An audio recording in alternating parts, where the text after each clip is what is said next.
El Anticristo, capítulo 19. El hecho de que las razas del norte de Europa no rechazasen al Dios cristiano no es cosa que honre a su don religioso, por no hablar de su gusto. Debieron acabar con este producto de la decadencia débil y enfermizo. Por no haberlo hecho, pesa sobre ellas una maldición. Absorbieron por todos sus poros la enfermedad, la vejez y la contradicción. Desde el instante que lo aceptaron, no han vuelto a crear dioses. Casi 2000 años y ni siquiera un dios nuevo. Por desgracia subsiste, como un ultimátum y un máximum de la fuerza creadora de lo divino, del Creator Spiritus en el hombre, ese lastimoso Dios del monoteísmo cristiano, ese conglomerado construido con escombros, nacido de un cero, de una idea y de una contradicción, en que todos los instintos de la decadencia, todas las cobardías y todas las flaquezas del alma tienen su germen. 10. No entra en mis cálculos perjudicar con mi condenación del cristianismo a una religión muy parecida a este y que hasta ahora lo supera por el número de sus creyentes. El budismo. Tanto vale una como otra en cuanto a religiones nihilistas.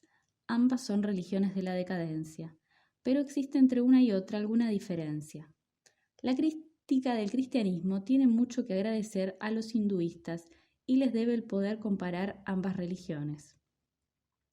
La religión de Buda está más saturada de realismo que la religión cristiana. Tiene, como herencia recibida, la facultad de saber objetivamente y plantear fríamente los problemas. Vino después de un movimiento filosófico de muchos siglos. La idea de Dios ya estaba destruida cuando llegó esa religión. El budismo es la única religión verdaderamente positiva que nos muestra la historia, hasta en su teoría del conocimiento, un riguroso fenomenalismo. No dice lucha contra el pecado, sino que reconociendo los derechos de la realidad, dice lucha contra el dolor. Deja a sus espaldas, y esto la distingue profundamente del cristianismo, la ilusión voluntaria de los conceptos morales. Esta religión está colocada, expresando la idea en mi lenguaje, más allá del bien y del mal. Los dos hechos fisiológicos en que se basa son una hipertrofia de la sensibilidad que se manifiesta en una refinada facultad de padecer y una hiperespiritualización, un estado demasiado prolongado entre las ideas y los procedimientos lógicos, en que el instinto personal se menoscaba en beneficio de la impersonalidad. Dos estados que algunos de mis lectores, los objetivos como yo, conocerán por experiencia. A causa de estas condiciones fisiológicas se produce una depresión que Buda combate por medio de la higiene. Como únicos remedios prescribe la vida al aire libre, la vida errante, la templanza y la elección de los alimentos, las precauciones contra los licores espirituosos y contra todos los estados afectivos que crían bilis y encienden la sangre. Nada de cuidados ni por sí ni por el prójimo. Recomienda representaciones que proporcionen el descanso o la alegría e inventa el medio de desembarazarse de los demás. Interpreta la bondad, el ser bueno, como cosa favorable a la salud.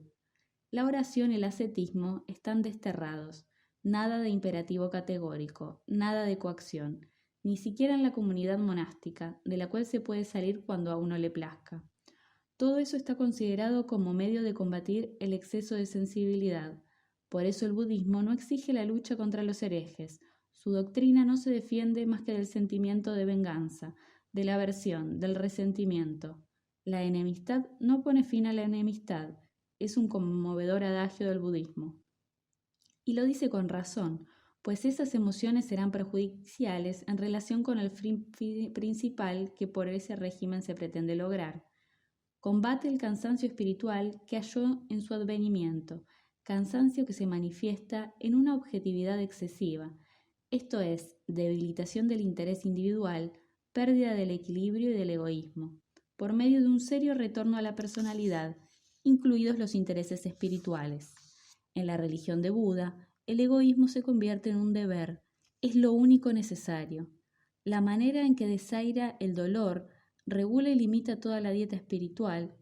Recuérdese a aquel ateniense que declaró igualmente la guerra a la ciencia pura, a Sócrates, que en el plano de los problemas elevó el egoísmo personal a la altura de una virtud. 21. El budismo necesitaba como condición precisa de su existencia un clima muy benigno, una gran dulzura y liberalidad de las costumbres y la ausencia de militarismo. El movimiento había de tener necesariamente su foco en las castas superiores, en las castas sabias. Se buscaba como fin supremo la calma, el silencio, la carencia de deseos, y se alcanzó ese fin. El budismo no es una religión donde se aspira solamente a la perfección. La perfección es el estado normal de los budistas. En la religión de Cristo figuran en primera línea los instintos de los subyugados y los oprimidos. Las castas más bajas son las que buscan en él su salvación. Practícase como ocupación, como remedio contra el aburrimiento, la casuística del pecado, la crítica de sí mismo, la inquisición de la conciencia. Mantiénese por medio de la oración la comunicación con un poderoso llamado Dios. Lo más alto es considerado como inaccesible, algo anormal, como un don, como una gracia. Falta también la publicidad. Las puertas cerradas y el lugar oscuro son cosas cristianas. Rechácese la carne y se rechaza la higiene a título de sensual. La Iglesia es enemiga declarada de la limpieza. La primera medida cristiana después de la expulsión de los moros españoles fue la clausura de los baños públicos. Solo en Córdoba había 270. También es esencialmente cristiana cierta predisposición a la crueldad para consigo mismo y para con los demás, el odio a los incrédulos y a los disidentes, la manía de perseguir. En primera línea se agitan ideas intranquilizadoras y sombrías, los estados del alma más preciados y que reciben nombres más honrosos, están todos sujetos a un principio de epilepsia. El género de vida está ordenado de manera que favorezca los fenómenos mórbidos y sobreexcite los nervios. Cristiano es el odio mortal contra los señores de la tierra, contra los nobles, y al mismo tiempo se les hace una competencia oculta y secreta. Se les deja el cuerpo, solo se quiere su alma. Cristianismo es sinónimo de odio a la inteligencia, al orgullo, al valor, a la libertad, al libertinaje del espíritu. Al decir cristiano, se sobreentiende que se pretende expresar el odio a los sentidos, al deleite en general.